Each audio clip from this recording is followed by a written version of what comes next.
Começa agora, Abominável Podcast, com Rodrigo Ramos. Senhoras e senhores, sejam bem-vindos a mais um Abominável Podcast. Eu sou o Rodrigo Ramos, direto aqui do Milharal, para receber a nossa mulher de palha, a Nath, do podcast Refúgio das Sombras. Oi, Nath. Oi, Rodrigo, tudo jóia? Finalmente, né, você veio até o Abominável Podcast. A gente já vinha combinando isso há muito tempo, mas a Nath, embora ela tenha um podcast de terror, ela é uma recém-introduzida, qual é a palavra? Ela é uma novata? Não, também não é a palavra. Eu esqueci a palavra quando a pessoa está começando. Uma caloura nos filmes de terror, não sei. Mas está começando agora nesse universo cinematográfico, né? Você sempre falou que curte mais a literatura, as coisas escritas do que filmadas.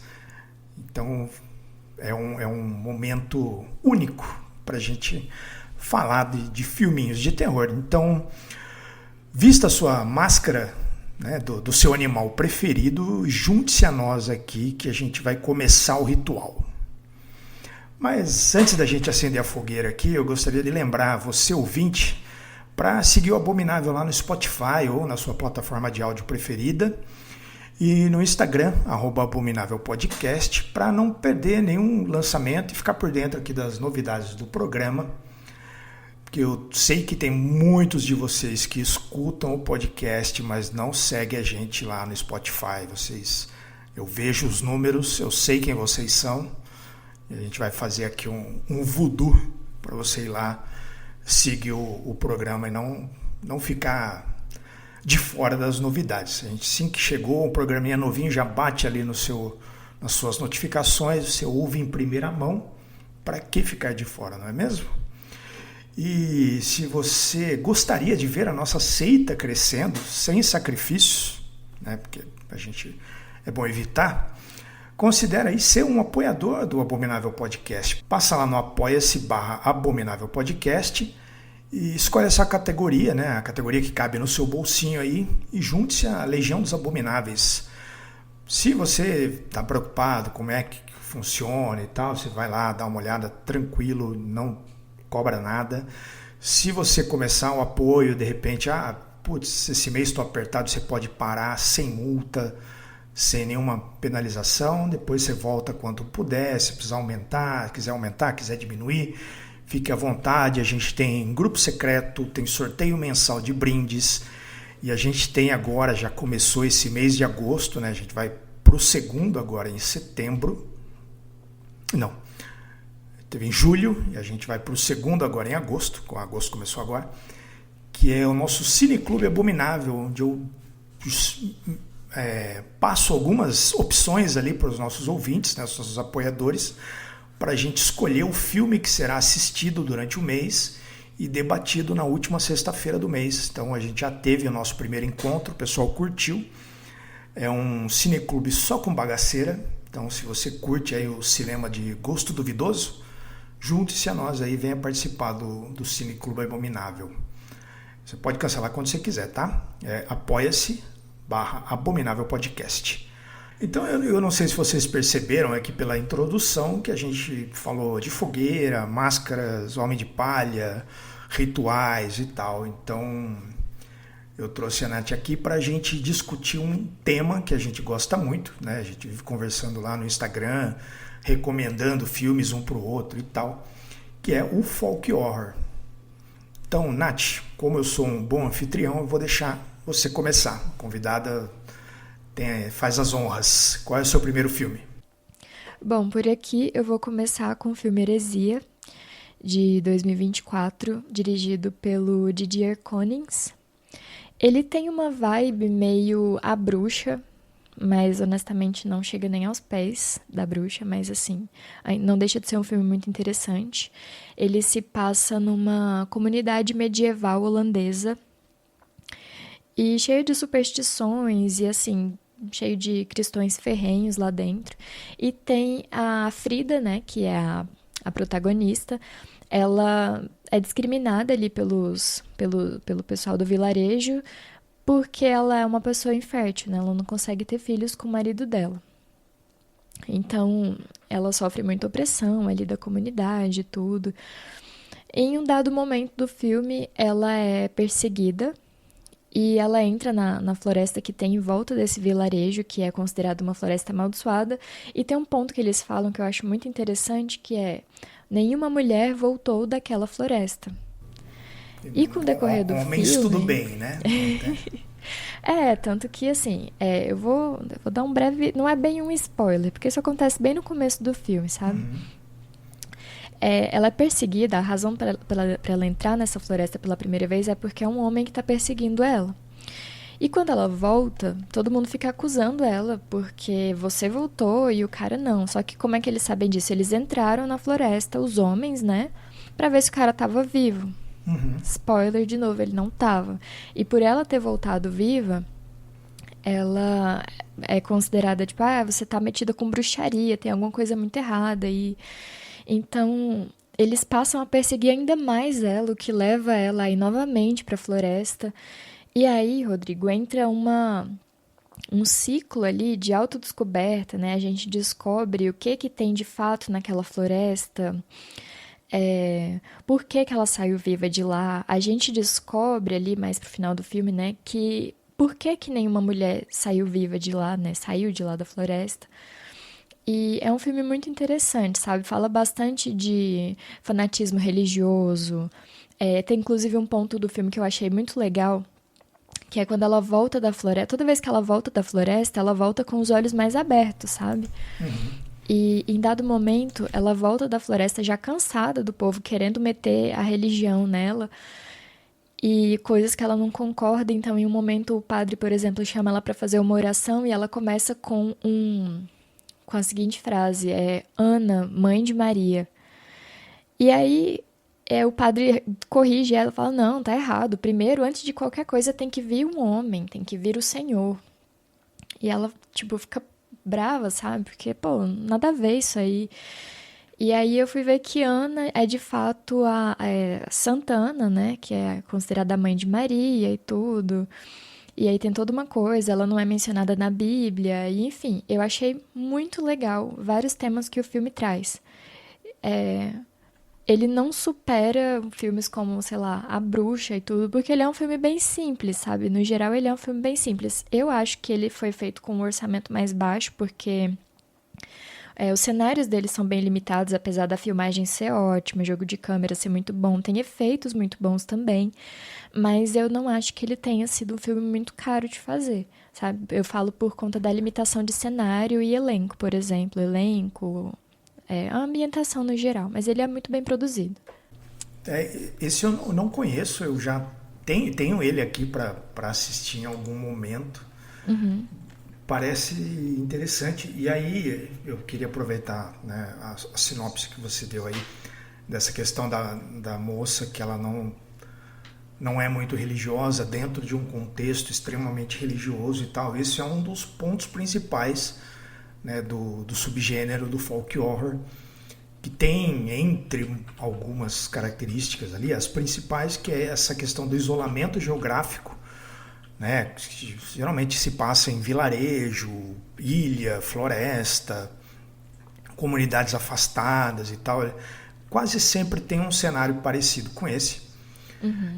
Ele tem essa conexão muito forte com a natureza, né, que usa muito floresta, o mar, lagos, né? Por exemplo, a gente tem aquela série muito boa que chama A Missa da Meia-Noite, que é um folk horror que se passa numa ilha com uma conexão muito forte com o mar. Tem um outro, acho que tem na Netflix, que chama o Apóstolo, se eu não me engano, que tem uma questão com o rio. Então sempre tem essa coisa com a natureza. E tem o choque cultural, que é esse contraste entre o personagem urbano e o rural, entre o cético e o crente, entre a ciência e a religião, entre a crença cristã e a crença pagã, sabe? Sempre vai ter essa dualidade. Então, já pelo que você falou aí, esse filme é bem um folk horror raiz, como dizem. E você fala dessa questão do folk horror tá ligado também com as regiões, né? Eu sinto muita falta de folk horror aqui no Brasil, trazendo o nosso folclore pro terror, né? Tem aquela série bem famosa, Cidade Invisível. Se eu não me engano, tem uma chamada Desalma, não tenho certeza. Desalma, sim. Não Tem algumas coisinhas assim, de cabeça agora que eu vou lembrar. A gente tem O Diabo Mora Aqui, tem alguma coisa de folk horror. A gente tem O Nó do Diabo, que é muito bom. É um filme que fala sobre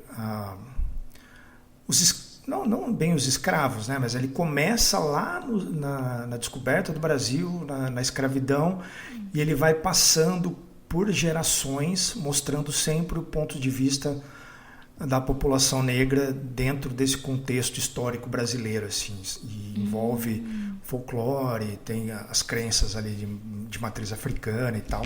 É bem legal esse filme, acho que é de 2017, se eu não me engano. Nossa, muito top. Esse Cidade Invisível eu não vi, mas eu ouvi falar muito bem, sabe? Eu sinto que faz falta. Na verdade, eu acho que horror no Brasil me faz falta. E, inclusive, saiu um filme recentemente, eu sei que não estava no escopo, mas eu vou mencionar aqui, menção honrosa, porque ele é muito bom. Se eu não me engano, ele é do Jovem Nerd, deixa eu ver aqui.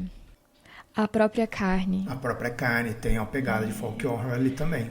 Tem, nossa, você chegou a assistir ele? Ainda não, tá na minha lista, mas eu não consegui ver ainda. Na época que saiu no cinema, eu não peguei, tá na lista pra ver. Ah, sim. Poxa, ele é muito bom, sabe? E é uma coisa que eu sinto muita falta e que eu fiquei muito feliz, porque eu sinto falta de horror, né? Mais horror no Brasil, filmes de terror, né? Mas, especialmente, eu sinto falta dessa questão do folk horror, porque é o meu gênero favorito, que nem você mencionou, né? Eu vejo filmes de terror há pouco tempo, eu gosto muito da parte da literatura, dos podcasts de terror, mas eu era muito relutante com filme, porque filme me dá muito mais medo.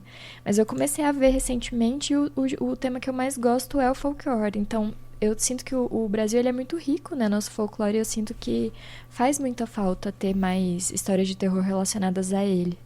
Sim, e o Brasil, por ter essa questão religiosa muito forte, né? A gente é um dos países mais cristãos do mundo e tal, e a gente tem muito espaço para isso, né? Porque a gente tem essa mistura já, né? Esse contraste já faz parte da nossa evolução como país, né?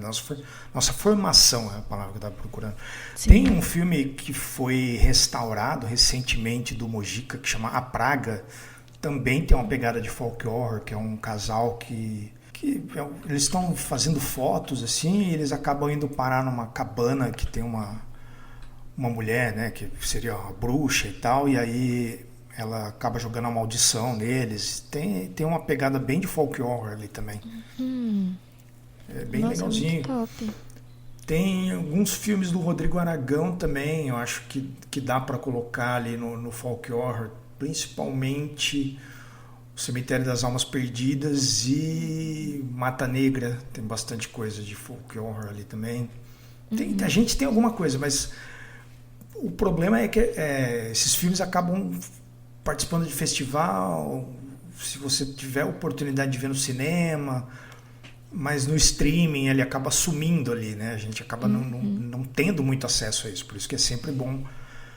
Chegou no cinema, corre ver, tem um festival aí na sua cidade, vai ver, porque muita coisa que vai estar por lá você não vai ter outra chance de assistir. Nossa, inclusive alguns desses filmes eu só vi em festivais. Parece que muita coisa de terror, né? Especialmente do Brasil, mas, por exemplo, esse Gawa, que é o segundo filme que eu... Poxa, eu dei spoiler da minha indicação. O próximo filme que eu vou mencionar, ele também foi muito difícil eu achar ele na internet mesmo, sabe? Na Prime Sim. mesmo. Só tem na Prime da Europa... nossa, me lasquei inteira pra conseguir achar ele pra assistir. A gente acaba preso entre o americano, o inglês e agora tem bastante coisa coreana, assim, é verdade. asiático ali. Sim. Mas tem um miolo ali do Brasil, África, Índia ali, Oriente Médio, que fica perdido e você só vai ter oportunidade se você acompanha festival ou se você tem contatinhos, né? Que você consegue pegar em algum... Pega aqui, alguém passa, alguém faz ali o bom e velho compartilhamento de filmes, né? Que antigamente a gente fazia muito, hoje em dia não faz tanto, né? A gente compartilha a senha, mas acaba todo mundo sempre vendo os mesmos filmes. Os catálogos dos streams são todos iguais, aí vale a pena isso, de você conversar, né? Ter pessoas que gostam da mesma coisa e você troca recomendações, que é o que a gente faz aqui, né? Sempre trazendo filmes que eu acredito que o público vai curtir e tal. E na minha lista, hoje, eu tentei trazer umas coisas mais diferentes, né? Eu vou até, então, já aproveitar a deixa para trazer, eu acho que o mais diferente aqui da minha lista, que é o filme que chama Severed Sun, seria O Sol Amputado. Um filme de 2024, não saiu aqui no Brasil, então é mais uma dessas situações. É um filme britânico de 2024, dirigido por Dean Puckett. Ele é bem, talvez assim, ele é mais para iniciados mesmo, né? Ele é um filme, ele tem um ritmo diferente, ele tem uma coisa mais sutil, mais contemplativa. Ele não é um filme para todo mundo. E esse filme aqui, ele fala de uma mulher, mais uma vez uma mulher, né? Que é a Magpie, que seria, eu não lembro qual que é o nome desse passarinho, mas ela tem o nome de um passarinho. E ela vive numa comunidade religiosa isolada, e essa comunidade ela é comandada pelo pai dela, que é um pastor. E aí ela tem uma briga com esse pai, né? Justamente aquela coisa do tradicional com o moderno, da religião com a não religião, né? Não vou dizer ateu, porque ela tem uma crença, mas que não se enquadra nos padrões ali dos homens, né, da sociedade onde ela está enfiada ali, ela está inserida. E aí, no meio disso tudo, um sujeito aparece assassinado, um homem, né, e o povo começa a desconfiar dessa mulher e rumores começam a conectar ela e uma criatura que vive na floresta ali, uma besta, né, um monstro ali, uma entidade que vive ali na floresta. Essa entidade é muito da hora. Ela é apresentada de um jeito bem, bem legal, assim, bem sinistro. Ela é como se fosse feita de sombra. Então é bem estranho. E ele é um filme meio... Ele tem bastante tomadas de dia. Senão eu ia comparar com o Midsommar, mas mantidas as devidas proporções, tá? E aí essa coisa de usar a criatura de sombra num cenário que é quase todo de dia ficou interessante. E passa essa coisa, né, de como essa coisa da mulher e que vai contra o mando do pai, do pastor e da sociedade normativa ali. Ela é quase que uma sombra que paira ali por aquele lugar e que as pessoas falam meio que escondidas, assim, sabe? Na fofoquinha ali, um fala no ouvido do outro e tal. É bem, bem legalzinho, é um filme diferente, como eu disse. Ele não é para todo mundo, mas ele tem umas cenas legais, tem algumas coisas mais violentas, assim, tem algumas coisas mais esquisitas.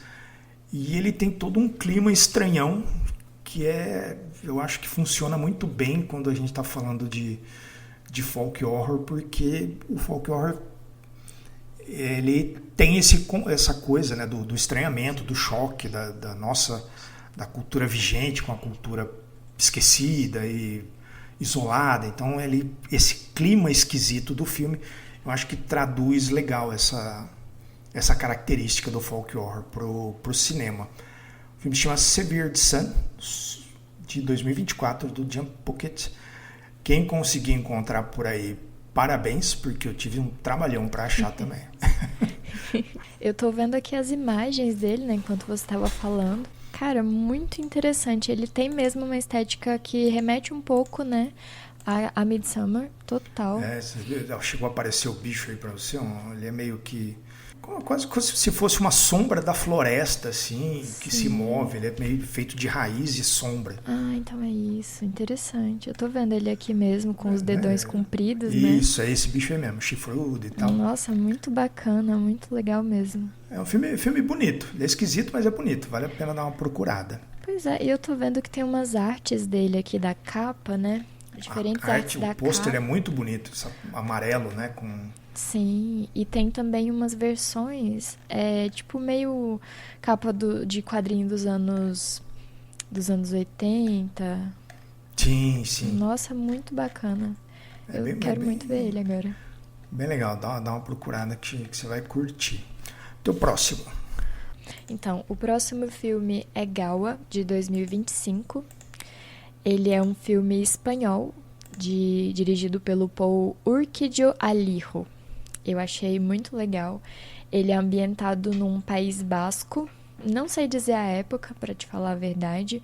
Mas, assim, segue aquele mesmo padrão que a gente viu aqui nesses filmes que a gente mencionou, né? Vilarejo, mulheres sendo subjugadas, a religião ali muito presente também, sabe? Tem o padre, né, que tá sempre ali pelo vilarejo e tudo mais, cuidando das pessoas, orientando elas e tudo mais. Ele também fala sobre essa questão do fanatismo religioso misturado a essas questões mais folclóricas, e ele, eu acho que ainda mais do que o primeiro que eu mencionei, ele remete muito mais ao filme A Bruxa. Especialmente no final dele, aquela cena clássica da bruxa que vocês já devem saber. Ele tem uma cena, assim, a verdade é que é uma cena bem mais explícita, né? Ele tem uma parada bem explícita ali no final, mas, assim, muito, muito bacana. A Gaua significa a noite. Fala de uma menina, né, que é casada, e aí pra conseguir escapar do casamento dela, ela tenta envenenar o marido e ela sai correndo pra floresta, né? E aí ela encontra alguma coisa que persegue ela lá dentro. E de repente ela encontra umas lavadeiras. São 3 senhoras na floresta, ali no meio do nada. Elas estão lavando roupa. E aí ela pergunta, né? O que vocês estão fazendo aí e tal? Elas falam que durante o dia é o momento em que elas são muito vigiadas, são julgadas, que o padre tá sempre de olho e não sei o quê. E aí de noite elas se juntam lá para lavar roupa, bebem vinho. E ali elas ficam falando o que elas chamam de fofocas, que na verdade são histórias de terror de pessoas que elas conhecem, né? Ali elas vão contando histórias de pessoas do vilarejo, em que, por exemplo, tem histórias de relação com bruxa, situações em que ou eles estavam sofrendo alguma coisa das bruxas, um voodoo, alguma coisa assim. E elas vão contando essas histórias, né? E, assim, Rodrigo, eu acho que se eu tentar descrever muito o que acontece nessas histórias e o que acontece depois que elas terminam de contar as histórias, eu vou estar dando spoiler porque não é um filme muito longo.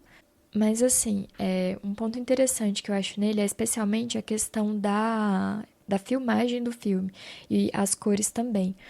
Então, ali no começo, começa com uma historinha deles contando sobre o dia e a noite, e que a noite é como é que eles falam? A noite é das pessoas noturnas e não sei o quê.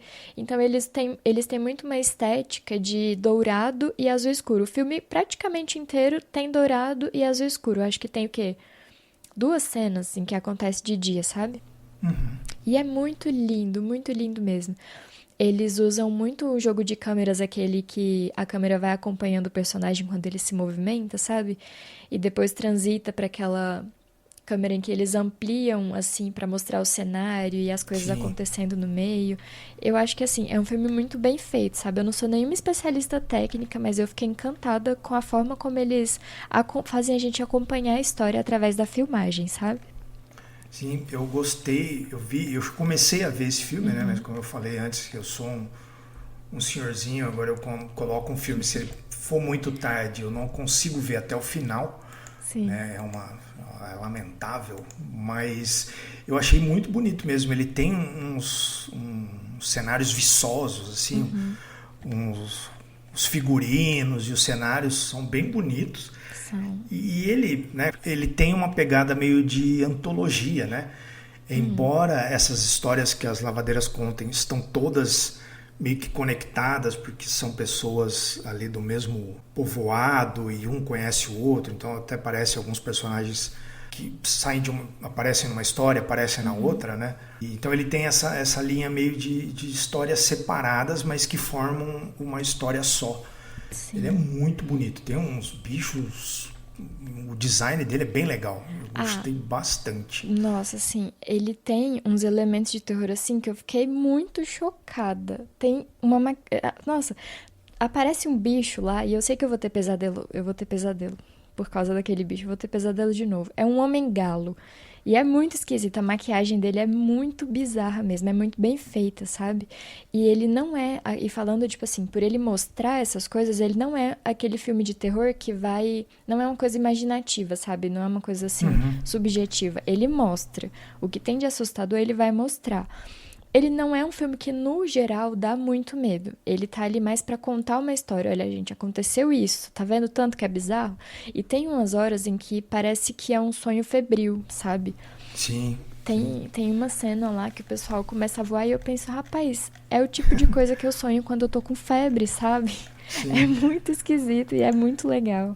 Logo no comecinho que ela sai da casa ali, que ela encontra aquela criatura que seria a noite ali, que ela começa se aproximando num tamanho, numa velocidade, de repente aquilo vai aumentando, né? Que é bem essa coisa, tipo, você fugiu pro meio do mato à noite, a noite vai te englobar ali, né? Ela vai crescendo conforme você vai se embrenhando ali na coisa toda.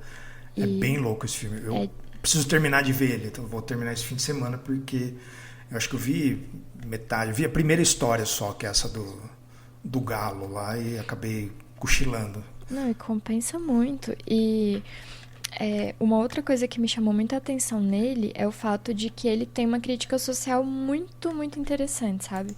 Com coisas que se aplicam hoje, sabe? Sim. Muito, muito, muito bom. Tem uma frase no final do filme, se eu não me engano, é algo como nós vamos usar todas as mentiras e todos os monstros e mentiras que vocês criaram contra nós e em algum momento eles vão se voltar contra vocês. E eu fiquei tipo, caralho. E o final do filme é realmente surpreendente, sabe? Essa crítica social tá muito relacionada à libertação sexual das mulheres especialmente, mas assim, das pessoas no geral, sabe? Liberdade sexual delas. Por isso eu falei que o final ele é meio, né, explícito. Tem muito a ver com isso. Tem eu vi aqui umas fotos agora que eu não tinha visto ainda. Tem logo no comecinho, né, que tem essa coisa o marido, ele é um cara, não sei qual é o papel dele na sociedade ali, mas ele é um figurão ali de alguma forma, tem conexões com o pessoal importante, aí ele vai ter uma reunião, né? E ele fala pra ela, tipo, lavar a roupa, deixar tudo pronto, que ele... Sim. E aí ele é meio frustrado porque ele tem um ferimento na perna, se eu não me engano, e ele anda bancando, e ele desconta nela, e ela tem aquela coisa de casar por obrigação, né, daquele momento ali da história, que em alguns lugares tem até hoje. E aí já ali, naquele preâmbulo do filme ali, você já entende muito bem do que ele está falando e onde ele quer chegar, o que ele quer mostrar, assim. Parece um filmão, preciso terminar de ver, mas até onde eu vi eu gostei bastante. Então tá, o meu próximo, eu vou trazer aqui um filme de um sujeito que divide opiniões aí, né? Principalmente depois do último filme dele. Deixa eu ver, eu descobri agora que esse filme tem um nome em português. É O Bosque Maldito, de 2019. Que no original é The Hole in the Ground, o buraco no chão, dirigido pelo Lee Cronin, que dirigiu o Evil Dead Rise e A Múmia, né? Então eu sei que tem algumas pessoas que não curtem muito o cinema dele, mas aqui ele estava no comecinho ali de carreira, ele ainda não... Ele é um filme diferente desses dois, assim. Eu acho que muitas críticas que eu vi da Múmia é que é um Evil Dead sem o Evil Dead. Aqui não, aqui é uma coisa bem diferente mesmo, que conta a história de uma mulher, né, a Sarah O'Neill. Ela está tentando se afastar do passado dela, né, que é um passado cheio de traumas e tal. E ela se muda para uma cidade rural, isolada ali, uma cidadezinha. Ela se muda, ela e o filho pequeno dela, né, o Chris, para reconstruir a vida dela longe desses traumas. Nesse meio tempo, ela se encontra com um vizinho estranhão ali, né? Sempre tem essa figura misteriosa ali que sabe mais do que todo mundo. E esse contato com esse cara faz com que ela se depare com um mundo para além daquele que ela conhece, né? E nesse meio tempo, acontece tudo isso, o Chris acaba encontrando o tal do buraco no chão, que é um buraco enorme que fica lá no meio da floresta. E ela encontra ele lá, pega ele tem lá uns piripaque, né, quando ele está perto desse buraco ali. Ela fica preocupada, leva ele para casa. E conforme ele vai se recuperando, ela vai começando a desconfiar de que aquele menino que ela encontrou perto do buraco não é mais o filho dela, é uma outra coisa que tomou o lugar dele. Esse é um filme. Ele usa uma mitologia, né? Ele é um filme em inglês, se não me engano, não sei na verdade de onde ele é. Mas ele usa uma mitologia que a gente já viu em outros filmes, né? Eu só não vou citar aqui para não dar um spoiler. Mas ele tem essa coisa que é muito tradicional ali daquela região onde o filme se passa. E aqui é montada de um outro jeito, né? Ela é mais sutil, ela é mais ambígua, você fica com uma dúvida, né? Ele usa essa coisa, essa dúvida da mãe para falar dessa mudança que ela está passando, dessa virada de chave na vida dela ali, de largar o passado e começar de novo e tal.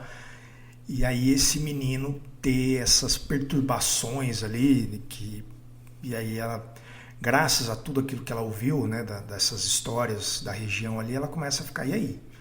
É verdade? Não é? É meu filho? Não é? Isso é que o cara falou ali. Existe? Não existe? O que é aquele buraco? Onde eu vim parar? Sabe? E começam todos os questionamentos. Ele é um folk horror um pouco diferente daqueles outros que a gente trouxe aqui, porque ele não tem esse conflito direto do estrangeiro com a seita e com a religião, assim, mas ele está colocando o estrangeiro em confronto com as tradições do passado, a mitologia, né, as crenças da região, mas não com uma seita, um culto em si, sabe? Ele vai mais no indivíduo, no passado, mas no passado do povo todo, né, do lugar, não de um grupo em específico, assim. Eu acho interessante essa que é um folk horror diferente. Talvez quem assistiu, quem vai falar, mas não tem nada a ver com folk horror. Tem quando você começa a analisar nesse sentido, que é uma pessoa que vem de fora, se depara com essa nova realidade onde há uma tradição antiga que entra em conflito com as suas próprias crenças ali, e isso vai fazer vai desenrolar toda a história do filme. O garotinho é muito esquisito, né? Ele é muito assustador, assim, o menininho, em alguns pontos. E é um filme bacana, assim, eu vi ele na época que saiu, e eu revi ele não muito tempo atrás, assim, e eu acho que ele ficou melhor até, sabe? É um filme, principalmente quando você sabe ver que é onde o Lee Cronin ali começou, assim, ver que ele tem umas ideias boas, né? Ele só precisa parar de fazer Evil Dead. Faz sentido. Nossa, eu tô vendo aqui as imagens dele, muito interessante, que as cores também, né? Esse tom meio esverdeado, meio sépia.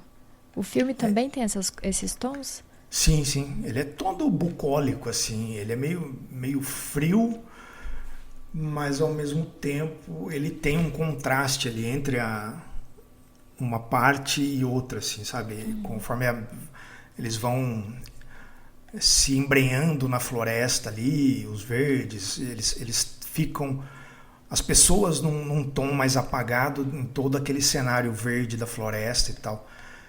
É legalzinho, viu? Eu gosto bastante desse filme, não vejo muita gente falando dele, acho que mais na época ele até foi mais comentado assim, mas ele é uma boa pedida. Eu acho muito louco, principalmente esse buraco gigantesco que tem no meio da floresta, no meio do nada ali. O que é, né? O que tem ali, o que aconteceu com o menino e tal, tudo gira em torno desse buraco que é enorme e tudo bem, né? Tava lá e vida que segue, sabe? Bem louco. Filmão. Gosto bastante e recomendo. Nossa, eu adorei. Adorei as imagens, né? Infelizmente tomei um spoiler agora mesmo. Tem as imagens aqui. Quem for procurar no Google, cuidado. Cuidado, tomei um spoiler. Ele é meio... Ele conta mesmo o que tem na... Não, e eu morro de medo de filme com criança. Bota criança no meio do filme, eu já fico meio... E tem um garotinho é bem esquisitão, assim. Ele parece ser mesmo. O cartaz é ele comendo uma aranha, pra vocês terem ideia. Que é uma cena do filme mesmo. Tem essa cena. Não acredito. Bem esquisita. Meu Deus. Bizarro. Medonho. Ele tem uma cara de ser bem assustador mesmo, esse moleque. E o seu próximo? Bom, meu próximo vai ser Suspiria. Opa, mexer agora. Nós estamos falando sério. Eu assisti Suspiria lá em 2023. E assim, ainda é um dos filmes que eu mais admiro nesse meio do folk horror, sabe? Que eu gosto muito da estética dele. Eu não sei se você reparou, mas eu gosto muito dessa questão das cores dos filmes e tudo mais. E Suspiria me pegou muito. Ele não tá naquele contexto, né? Assim como esse que você trouxe. Ele não tá naquele contexto de vilarejo e época medieval e a mulher sendo subjugada ali dentro e tudo mais. Ele tá num contexto mais urbano, né? Mais atual. E ele é retratado nos anos 70, né? Ele fala sobre essa garota, a Suzy, que ela chega em Berlim, lá no final dos anos 70, para estudar numa academia de dança. E ela é bem do interiorzão e tal, família religiosa. E aí ela entra nessa academia de dança em Berlim. E aí tá essa questão bem pesada na cidade e tudo mais. Tá acontecendo muitos atentados e essas coisas. Então, o pano de fundo do filme, você vai ver vários elementos dessa questão dos atentados e tudo mais na década de 70. E aí, o que acontece é que essa academia de dança, ela percebe que não é muito só dança. A escola, na verdade, ela é comandada por um coven de bruxas, isso não é nenhum spoiler, tá? Pra quem não viu, né? Claro, porque você já, com certeza, é fã de carteirinha dele. Mas a escola ela é comandada por um coven de bruxas e então elas não só dançam. A dança ali dentro ela é mais parecida com um ritual, né? Em que, enfim, ela é muito parecida com um ritual. Então acontece algumas tretas internas, tipo disputa de poder entre as bailarinas, entre a líder lá do coven e tudo mais. E a gente vai vendo tudo desembocar num ritual muito macabro, muito caótico e muito sangrento que acontece mais pro final do filme. E aí a gente vai descobrindo o que a Suzy realmente é ali, né? Que não é um acaso ela ter ido parar ali, tendo vindo do interior, não é acaso ela ter se destacado tanto, tem uma razão para aquilo tudo. Enfim, é um filme bem visceral mesmo, tem bastante body horror, não sei se entra como body horror ou gore, Rodrigo, você que é especialista, por favor, me corrija, mas tem muito sangue, muito, tipo, corpos em posições que não deveriam estar naturalmente. Tem uma cena de dança ali. Exatamente, né? Dessa cena que eu tô falando. Só para situar o pessoal, você tá falando da versão de 2018, né? Isso. Que é um remake do filme do Dario Argento, que também é um folk horror, né? Mas aqui a gente troca o vilarejo isolado pela escola fechada ali com a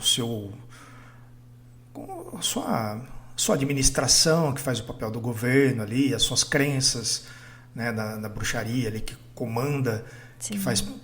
Né, a gente isola, em vez de ir para um lugar afastado, a gente vai para um prédio, né, uma academia ali. Então, Justamente. ele faz ele condensa esse universo do folk horror dentro de um prédio. E tem uma cena de dança que é uma das coisas mais bonitas que eu já vi em filme de terror ali, que faz não sei, vou usar o termo voodoo, né? Mas não é com passos de dança, que é muito louco. E aí acho que essa cena em específico é muito body horror ali, porque a gente usa o corpo para apresentar o horror de forma de dentro para fora, assim, né? Aí eu acho que dá para colocar esse pedacinho ali como body horror. Ah, sim. Pois é, era dessa cena mesmo que eu tava falando. Eu me lembro que quando eu assisti, eu fiquei boquiaberta, assim, olhando pra tela. Porque me chocou muito, sabe? Eu nunca tinha visto uma coisa como aquela antes. Não, é bem legal. Tem um elenco muito foda, né? Putz, demais. E, na verdade é assim, tem um elenco muito foda. E a Dakota Johnson? Pobrezinha, ela tem uns probleminhas ali. Tem a Tilda Swinton, a Mia Goth, Chloe Grace Moretz, A Chloe Jessica nesse Harper. filme arrasou muito. E a Chloe aparece pouquinho também. Ela aparece pouquinho, ela é mais o gatilho, né, Sim, do filme, ali, tudo o assim, que acontece pois é. a partir dela. Tem a Jessica Harper, que é a mocinha do Suspiria original, né? Faz uma ponta ali Ah, sim. tá ali no meio da galera também. Eu gosto muito desse filme, eu gosto de quase tudo que o Luca Guadagnino fez, assim, ele fez um outro filme de terror não muito tempo atrás, fez um filme que chama Até os Ossos, que é com o Timothée Chalamet, que é bem legalzinho, eu gosto bastante, é bonitinho, é um filme de terror bonitinho, tem um romance ali, uma coisa meio... E esse aqui é bem... Só me incomoda um pouco os vícios da A24 ali, né? Se eu não me engano, ele é produzido pela A24. Não tenho certeza, mas ele tem algumas coisas ali, umas panorâmicas, uns quadros, uns plano detalhes ali que não... Por que eu tô vendo a câmera focando na maçaneta, sabe? Vai abrir essa porta, alguém vai sair da porta, né? Vai... ter algum olho aparecendo. Não, fica ali parado. Tem umas janelas, ele fica filmando a janela. Tem várias cenas desse tipo ali que se você cortasse o filme ficava uns 20 minutos mais curto. É, realmente. Pois é. Mas é um filmaço. Não, total. E a estética dele, nossa, eu nem preciso dizer, né, que eu gosto muito dessa parte, é incrível. E a Tilda, como é que ela se chama mesmo? Tilda Swinton. Ela, sim, ela arrasa. A gente, é que nem você falou, né, quando a gente tava conversando antes. Dá pra ver ali no começo que ela tá fazendo 2 papéis. Mas, assim, apesar de pra gente ficar muito claro, ela mandou bem demais, sabe? Sim, eu acho que essa trama desse segundo personagem da Tilda Swinton sobra um pouco no filme. Sim. Nunca entendi, não sei se alguma coisa acabou ficando de fora, eu não sei, mas aquilo ali pra mim ficou meio avulso no filme ali, mas não é nada que atrapalhe e tal, né, ela te dá assim, em dobro, né, manda 3 personagens, 4, é um filme inteiro com ela atuando, a gente vai ver porque ela é foda, mas eu acho que o personagem em si fica meio avulso no filme. Fica mesmo. Eu gosto do figurino do filme, a roupa Putz, nossa. do balé ali, que é umas tiras vermelhas e tal, é muito massa. Parece tipo uma roupa de macramê, sei lá. É. Nossa, excelente, eu acho incrível. E me lembra muito essa coisa visceral, tipo assim, me lembra sangue, sabe? Como se elas estivessem com o peito aberto, assim, escorrendo, é bem bizarro, muito legal. É que o cartaz, inclusive, né, ele tem essa coisa do sangue espalhado ali, e eu acho que o figurino é bem isso, e vai culminar, né, numa cena no final ali, toda em vermelho, toda em sangue, que é belíssimo. Linda mesmo. E eu acho muito legal que a fonte, né, as coisas que eles utilizam no cartaz do filme, ele remete muito aos anos 70 também, tipo, fazendo referência àquela época do primeiro filme. Eu acho, sabe, tudo nesse filme é perfeito. As cores, assim, ele é meio apagadão, assim, né? Como se fosse uma câmera envelhecida, uma câmera ali dos anos 70. Tem um figurino, ele se passa nos anos 70, né? Então eles têm esse cuidado e aí faz um contraste muito louco quando vem o sangue explode na tela ali. Putz, sim, total. Filmaço. Pra quem fala que não existem remakes bons, esse é um baita de um remake, né? O original Putz, demais. Continua sendo perfeito, mas esse aqui tá pau a pau, assim. Gosto bastante desse remake aqui. Sim, ele honrou o filme original mesmo. Sim. Vale a pena você assistir os dois, assim, porque eles são... Cada um tem a sua própria característica, eles contam histórias parecidas, cada uma dentro da sua linguagem própria ali. Acho que vale dar para assistir os dois sem se cansar, sabe? Dá pra você assistir um depois do outro sem falar, de novo a mesma história. Não, eles são muito diferentes. Que foi exatamente o que eu fiz quando eu assisti, porque eu fiquei tão obcecada por esse primeiro que eu pensei, cara, não é possível. Ele foi inspirado naquele filme, eu preciso ver se ele é bom. Fui lá assistir e eu me admirei ainda mais, porque, putz... Perfeito, perfeitaço, assim. E vale a pena citar que o original, ele faz parte de uma trilogia do Argento, que são as três mães, né? A Mãe das Lágrimas, eu não lembro agora. São três filmes, que é o Suspiria, A Mansão do Inferno e A Mãe das Lágrimas. Não acredito que eu não vi esses outros, eu não sabia disso. São três filmes, cada um sobre uma dessas entidades, né? Que eu não vou lembrar agora o nome, deixa eu procurar aqui para dar a informação completa. Não acredito que eu passei esses anos todos sem saber dessa informação. E agora eu vou ter que reassistir tudo, né? Tá aí a desculpa perfeita. Já vai na sequência já. Então, as três mães eu achei aqui é a Mother Suspirium, que é lá do Suspiria, Mater Tenebrarum, que é a Mãe das Trevas, que é da Mansão do Inferno, e a Mater Lacrimarum, que é a Mãe das Lágrimas, que é desse filme, A Mãe das Lágrimas. Então, vai nessa sequência aí. O Suspiria é o melhor dos três, mas só para você ter todo o contexto, dá para assistir os três filmes ali, para você entender melhor essa mitologia das três mães do Dario Argento. Caramba. E você mencionando aí as três mães, eu parei pra pensar aqui, né? Que muita coisa relacionada a folk horror tá relacionada ao feminino, né? Sim, ao feminino. E essa figura das três bruxas, né? Até você falou no filme anterior ali das três lavadeiras. Nossa, sim, tem a questão aqui tem as três bruxas. No Sandman tem as três bruxas também, que são as três, que é a mãe... A deusa a donzela e a velha, né? Eu não lembro agora qual é. São três, né? Que cada uma tem uma imagem, mas que ela é uma coisa só. É verdade. É muita coisa relacionada a essa deusa tríplice, né? A Hecate. A Hecate, isso. É isso mesmo. E, por exemplo, aquele primeiro filme, aquela coisa relacionada à floresta tem muito a ver com o feminino também.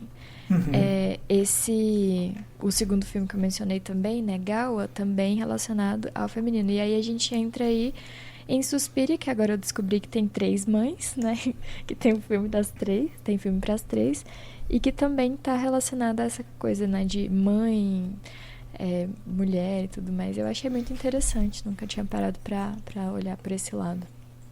Eu acho que tem a ver essa coisa da religião, principalmente, né, essa coisa da...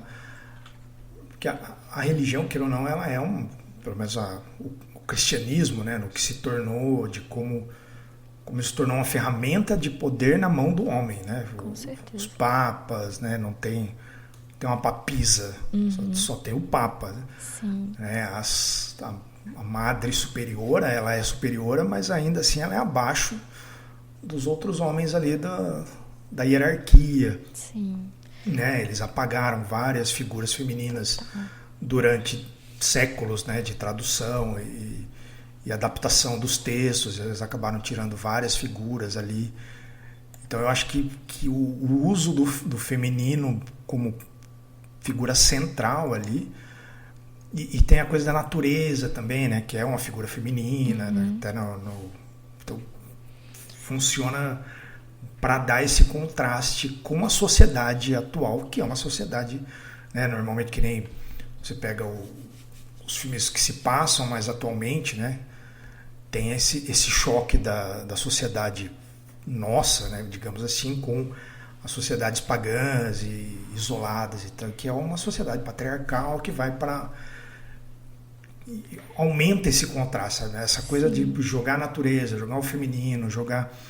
Tudo isso funciona como esse contraste entre o moderno e o antigo ali, né? Sim. É bem louco. É por isso que é um gênero, um subgênero muito gostoso de acompanhar e de mergulhar nele, assim, porque ele é bem... Ele tem coisas ali interessantes para você discutir e cavocar, interpretar, assim. É verdade. E também tem essa questão, né? Basicamente, para ele ser um folk horror ali, muitas vezes ele traz o conflito religioso, né? Que nem você falou, essa questão da sociedade atual e tudo mais, mas ele também fala sobre essa demonização do que é considerado ali pagão, né? E o pagão ali nesses contextos em que há o conflito entre o cristianismo e o paganismo nos filmes, geralmente o paganismo ele tá mais relacionado a uma coisa que dê liberdade à mulher. Por exemplo, esse Gawa, ele fala claramente sobre a sexualidade da protagonista, né? E aí a gente vê ali ela sendo livre na floresta. Ali no primeiro filme que eu mencionei também, o Heresia. Heresia por quê? Porque a mulher vai ser livre na floresta, sabe? Então, parece que tudo que liberta a mulher ali naquele contexto é demonizado e é trazido pra bruxaria, pra coisas pagãs, sabe? Se não tá dentro do cristianismo ali, ele é considerado coisa do diabo, é considerado coisa de bruxa. E aí a gente nem precisa mencionar, né, que essa questão das bruxas, mulheres bruxas e tudo mais, tem muito a ver com a liberdade muito mais do que coisas satânicas, né? Sim, então, era só um rótulo ali, uma maneira, um carimbo que a sociedade dominante ali, a igreja colocava, né, na mulher para colocar ela no lugar dela, entre aspas, né, muitas aspas ali. Opa, onde você pensa que você vai? Você está querendo ser livre? Não, você justamente. Volte para o seu lugar. Pois é. Você tem outro filme na lista, Rodrigo? Vou fechar aqui com um filme mais recente também de 2024, que é o Frewaka, que é não sei se é uma moça aqui, é Aislinn Clark, eu imagino que seja uma moça. E esse filme conta a história de uma cuidadora, né, de idosos, que chama Shu. Ela está ali passando por um luto, a mãe dela acabou de falecer de uma maneira bem trágica. E aí, durante todo o processo, ela não tinha muito contato com a mãe, eles tinham se afastado também, novamente, pela questão da religião, né? A Shu é casada, está se casando, ela é noiva, eu não lembro agora, eu acho que ela é noiva de uma outra mulher, e a mãe era extremamente religiosa, então já tinha ali esse conflito, já se instalava nesse lado pessoal e tal. E aí, quando ela está ali, meio que passando por aquele luto, cuidando das coisas da mãe que acabou de partir e tal, ela recebe um chamado do chefe dela, fala, tem um serviço para você lá num vilarejo, tem uma senhorinha lá para você ir lá cuidar dela. Aí ela vai logo, assim, vai mais do que depressa, ela vai porque ela não está muito afim de lidar com aquilo. A noiva dela fala, não, vai lá, eu vou eu cuido aqui enquanto você vai trabalhar lá, porque elas estão precisando de dinheiro para casar e tal. E aí ela vai para esse vilarejo esquisitíssimo lá, vai ter, como que fala, uma ambientação bem estranha, ela vai começar a encontrar pessoas, encontrar construções, elementos na floresta que são bem estranhos, e ela vai para essa casa, que é uma senhorinha que ela não sai de casa de jeito nenhum, ela tem agorafobia. Ela morre de medo dos vizinhos, né? Ela não se dá bem com os vizinhos, não se dá bem com o local, que ela fala que tem coisas que andam ali na floresta, que ela não quer que entre na casa dela, né? Ela usa símbolos e proteções ali tradicionais e tal, para se proteger. E aí a Shu vai acabar se aproximando dessa mulher, né? As duas estão passando por problemas, né? Por questões. Ela perdeu a mãe, essa mulher não tem ninguém. E enquanto essa relação das duas se constrói, a Shu vai começar a descobrir de onde vem esses medos da senhorinha lá e tal. Por que ela não sai, por que ela acredita que tem coisas na floresta, por que aquela cidade é tão estranha. Então várias coisas começam a acontecer assim. É um filme bem bonito, eu gosto da temática, gosto principalmente desse núcleo entre as duas mulheres se aproximando, assim, é uma mulher bem difícil, né? A senhorinha ali, ela é toda cheia de mania, ela é toda brava, sabe? Aquela rabugenta, uma senhora que o mundo acabou fazendo ela se fechar mais do que ela deveria. E aí ela acaba se encontrando com uma outra pessoa que também se fechou. E nessa situação improvável ali, as duas acabam se abrindo uma para a outra e para o mundo. Assim, é bem, bem bonita essa parte do filme. E nesse meio todo tem a questão do folclore, que envolve a cidade, envolve algumas coisas que vivem ali nos arredores, envolve o porão da casa. Tem umas cenas muito boas envolvendo o porão da casa ali. E é um filme legal, assim, não é, acho que da minha lista aqui talvez ele seja o melhor, sabe? Assim, dos 3 que eu trouxe, eu acho que esse aqui é o que eu gosto mais. Caramba. Eu te falei que eu tava vendo as fotos, né? E a capa desse filme foi o que mais me chamou a atenção. O cartaz é muito bonito. Nossa, sim, é muito colorido. Vou descrever aqui pro pessoal. É basicamente um bode laranjado. É bem, bem grande, assim, no meio da tela, num fundo branco, cheio de itens festivos, né? Relacionados ao paganismo ali, tipo pé de coelho, mão de Fátima, várias flores, um olho, nossa, e bem colorido, bem vibrante. Ele me remete muito ao Midsommar, né? Aquelas, como é que chama aqueles, os afrescos ali que tem Isso. do dormitório ali, né? Que até se você pega depois que você assiste o filme, você consegue ver todos os spoilers do filme estão naqueles afrescos ali. Justamente, exatamente. E é muito, muito, muito bonito.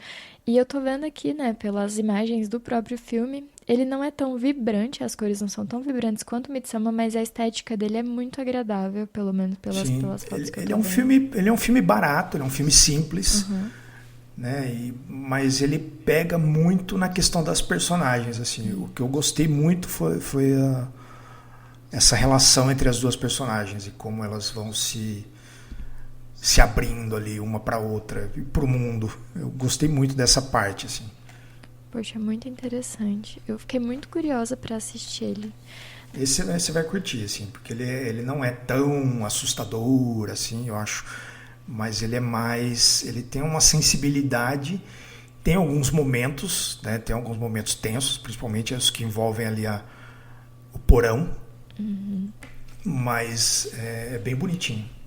Gosto bastante desse filme. Topíssimo, vai entrar pra minha lista mesmo. E eu acho que vale destacar, né, pro pessoal que nenhum desses filmes, eles são filmes padrão, né? Geralmente se a pessoa tá esperando um jump scare, uma coisa mais assim, né? A gente até mencionou mais cedo que é uma coisa meio... Não tem, geralmente nem tem jumpscare, assim. Até tem, né? De vez em quando a gente encontra um jumpscare no folclore, assim, como esse que a gente mencionou. Mas não é o foco principal do filme, não é dar susto. Sim, sim. Eu escolhi alguns filmes mais diferentes. Eu acho que o mais próximo do tradicional seria o do Lee Cronin, que eu citei, o The Hole in the Ground. Mas ainda assim ele é diferente. Eu tentei catar aqui alguns filmes bem diferentões mesmo, assim. Filmes para mostrar, olha...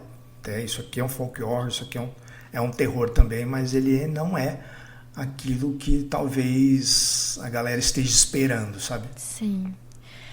talvez ir assistir o filme já esperando algo diferente. Talvez esperar sentir um medo de uma forma que a gente não está habituado, né? Sim. Parece que com o tempo a gente se habituou a determinados tipos de terror. Vou mencionar aqui, não que seja um filme ruim, mas vou mencionar um filme bem padrão de terror, como, sei lá, Annabelle, A Freira, esses filmes assim, eles... É o terror de shopping que eu o terror de shopping, exatamente. Eles são filmes mais padrão, então... Pra assistir um filme desses, tenta ir com a mente mais aberta, né? Pensar, pô, beleza, isso aqui vai me causar... Muito provavelmente a palavra não seja nem medo, seja estranhamento, né? Um estranhamento... Inquietação, né? Isso. Aquela coisa... É um filme talvez que fique mais remoendo ali depois que você assista. Isso. E ele vai te acompanhar e ele mexe na sua fundação ali, na sua base, não numa outra ponta, sabe, do horror, assim. Eu acho que é mais pra dentro do que no simples susto, assim. Justamente. É isso que eu gosto. E isso é uma coisa que eu gosto no terror, assim. Você tem algumas coisas que vão cavocar mais a fundo do que simplesmente... lógico, tem espaço para todo mundo, né? Eu gosto de tomar esse susto também e tal, mas tem um filminho que fica ali coçando a sua cabeça depois, né? Aquele coceirinha no cérebro é o formato ideal de terror pra mim. É isso, é justamente isso. Fora que assim, né, a gente até comentou também, o terror, ele tem mudado muito de uns tempos pra cá, né? A forma como as coisas que dão medo pra gente tem mudado muito. Então, antes a gente via muito filme saindo de terror de shopping. Não que sejam filmes ruins, mas era um tipo de terror que a gente estava habituado antes. Hoje, se a gente for trazer para o contexto atual... não sei se é por conta da dessensibilização que a gente tem passado, né, pela qual a gente tem passado, que é muito mais difícil hoje chocar a gente do que era antes, né? Então, talvez muitos filmes de horror, eu nem falo só desses que a gente trouxe de folk horror, mas assim, muitos filmes eles têm caminhado para um contexto em que onde eu encontro terror no meu cotidiano. Então, por exemplo, saíram ótimos filmes aí como Obsessão, e que tem uma relação esquisita também, eu vou mencionar aqui, sei lá, Nós, Corra, são coisas ali que estão no nosso cotidiano e que dão muito medo na gente, sabe? Não por ser uma coisa assim que vai jogar o terror na sua cara e vai te assustar, mas porque, poxa, isso aqui tá muito próximo da minha realidade, sabe? Acho que muitos filmes de terror têm trazido o horror para mais próximo da nossa realidade e assustado a gente de formas diferentes, né? Incomodado a gente. E ao mesmo tempo é curioso como vem voltando assim, filmes como filmes de folk horror, filmes de possessão. Sim. Que estão conectados ali, eu acho que eu já comentei isso aqui no programa, em outros episódios, com essa coisa do conservadorismo, assim, como a religião, essa coisa do reacionarismo, né, a volta para o passado, ela acaba se confrontando com o moderno e aí a gente acaba tendo um cenário onde os filmes de folk horror podem voltar, e aí a gente tem a coisa da possessão, né, a gente vê agora, principalmente nesse momento que começa movimentos masculinistas, e aí volta a mulher sendo uma figura de maldição, que nem o próprio Obsessão. Total. E outros filmes do tipo, né, o Rock'em, que é recente, que tem a bruxa também. Tem várias coisinhas e aí vocês vão ver mais filmes de folk horror aparecendo num futuro próximo, assim. Sim. Espero, né, como uma tendência dentro desse cenário onde a gente está se tornando mais conservador do que nossos pais. Justamente. E eu acho que é isso, né? É sempre ir assistir esses filmes, os de folk horror e esses filmes de terror mais recentes, porque eu tô falando isso? Porque eu ouvi gente falar recentemente que não tem mais filme bom de terror saindo, e eu não sei de onde que esse povo tá tirando isso. Porque eu acho que o pessoal tá indo com aquela mentalidade de que tem que ter susto, senão não é terror. Então, tentar abrir a mente, gente, assistir coisas diferentes mesmo, que vão te assustar de formas diferentes também. Porque são filmes muito bons.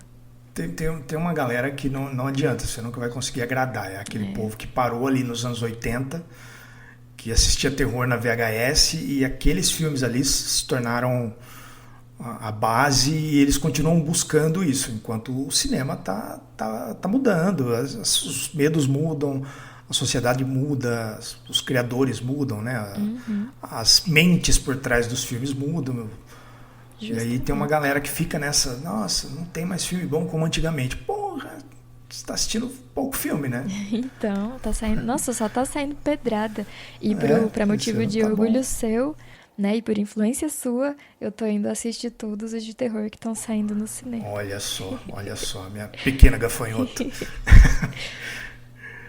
Nath, muito obrigado pela sua presença. Finalmente conseguimos gravar. Sim. Eu já recomendei o podcast da Nath aqui no passado, que é o Refúgio das Sombras. Eu tive a honra de ter um conto meu narrado pela Nath no programa dela. Vou deixar aqui na descrição para vocês ouvirem lá. Depois vocês vão lá, ouvem e falam: vim aqui pelo Abominável, para a gente saber, né, que o pessoal está indo lá, reconhecer o programa dela, que vale muito a pena. Nath, deixe seus contatinhos, faça o seu merchan.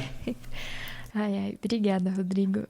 Pois é, pessoal, o meu podcast é o Refúgio das Sombras, como o Rodrigo mencionou. Você encontra ele no Spotify ou também na sua plataforma de áudio favorita. E o meu Instagram é refugiodasombras.cast. Eu não sou lá tão ativa assim nas redes sociais, mas sempre que eu posso eu entro, eu respondo todo mundo. Então, quem chegar aqui através do Abominável, por favor, me avisa. Eu vou falar pro Rodrigo, ele vai ficar muito feliz. E é isso. A Nath, ela tem a presença no Instagram dela é tipo folclore, né? Ela vem um tempo, vai ter bastante, depois ela some, depois volta. Né? Quase uma entidade lá. Você já leu vários contos ali, tem uns recentes que eu gostei muito, que é da cabana lá, como é que chama? Eu não lembro o nome da cabana, mas... O último é o Blue Ridge, mas ele é do... Ele é uma continuação do outro, que é muito bom também. Putz, é mesmo, eu não vou lembrar agora. Minha memória é péssima, mas são dois recentes, assim, que tem uma pegadinha também de entidades na floresta, ancestrais ali, que são muito bons. Gosto muito daqueles contos. E estou no aguardo do próximo, né? Lembrei. Cobrar aqui na frente de todo mundo. Paradise Pine, é isso aí. Muito bom.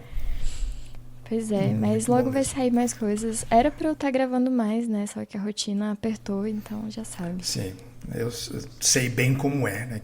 Quem faz podcast faz com muito amor, porque é muito difícil. Sim, com certeza. Ainda mais os seus, que são longos, tem toda uma produção e tal, aí fica mais complicado ainda, né? Aqui, ainda se o cachorro começar a latir de fundo aqui, a gente consegue dar um jeito. Agora, você tá lá fazendo a ambientação, fazendo a narração, virou... Dependendo do horário que você tenta gravar, pelo menos aqui onde eu moro, é impossível. Pois é, o complicado lá é que eu gravo só de madrugada. E aí é justamente o que pesa na rotina. Aí, que vai trabalhar que horas, né? Exatamente. Mas vamos lá, galera. Vai seguir lá para dar mais um incentivo para a Nath voltar com o programa dela, que eu gosto muito. E embora já tenha ouvido alguns mais de uma vez, né? A gente é sempre bom ter coisas novas. Nath, muito obrigado mesmo pela presença. Muito obrigado pela disponibilidade, né? A gente está gravando aqui numa sexta-feira à noite, então realmente é algo a se agradecer, né? Usar o sextou para gravar podcast comigo, provavelmente não era bem o que você tinha planejado, mas justamente por isso agradeço demais. Nada, é melhor do que eu tinha planejado. Muito obrigada, muito obrigada mesmo pelo convite, eu amei estar aqui. Eu agradeço. E galera, lembrando aí, você que ficou aqui até o final, se você quer mandar sua perguntinha pro próximo programa, né, para eu responder no final do próximo programa, manda lá no abominávelpodcast@gmail.com com o assunto Abominável Responde. E não se esquece de seguir a gente lá no Spotify, você que ouviu até agora, não custa nada, vai lá seguir, vai lá, deixa suas estrelinhas, quantas estrelinhas você acha que o programa merece. E é isso, dá essa força pra gente continuar crescendo, espalhando a palavra do horror. Muito obrigado pela audiência. Até a próxima. Beijo. Tchau. Abominável Podcast. Siga-nos no Instagram, @Abominável Podcast.